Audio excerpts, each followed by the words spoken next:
So guys, tonight, okay, let me share to you panghuli. Let me go to this account.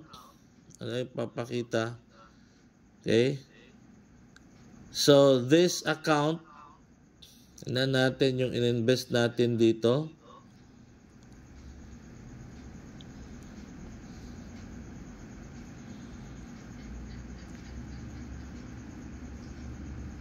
Tayo natin lumabas.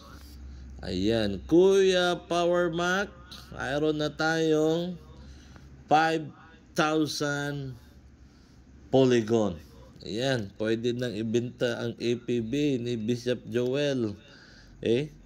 Now, ladies and gentlemen, atin na tong i-encash si 246 ha. By the way, magkano yung laman ko nito? Sa assets, 743. And the polking is 314. Take a screenshot. Ayun, 743 and 314. So let me log in to mag-encash tayo. Okay, dito pindutin natin and then polking. So bago ko siya pindutin yung live, antay ko muna maglabas dito yung mga values. So let's click live.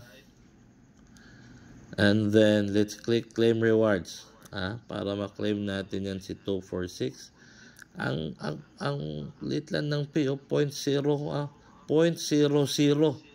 something. And then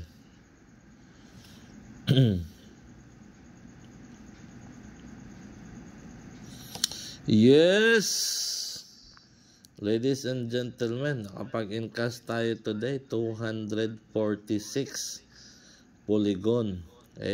70% niyan for Polygon and 30% for Polking token. So antayin ko lang mag-reset yung ating counter.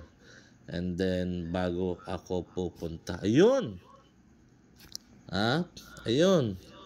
Pakita ang wallet balance ni Polking. Or yes, Sir Ed. Okay, so ladies and gentlemen, ito, click tayo, and then the assets.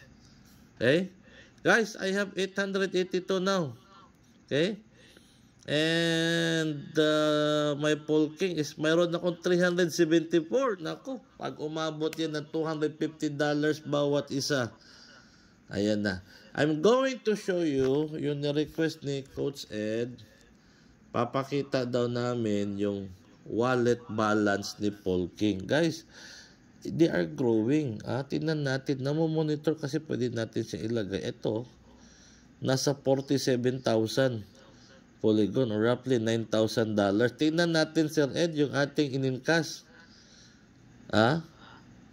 Kita dyan. Hindi pa, Sir Ed. Zero values pa ang maglabas. Tingnan natin yung out. Ayan, zero pool pa ang lumalabas. So, hopefully, ma-update na nila yung smart contract nila.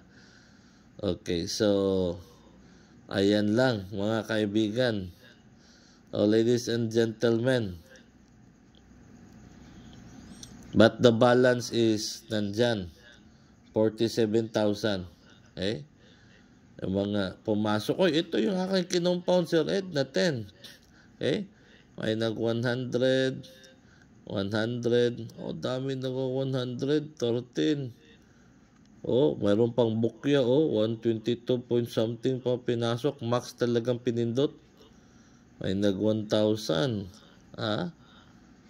Alright. So, congratulations sa mga sumabay. Anyway, that's 47,000.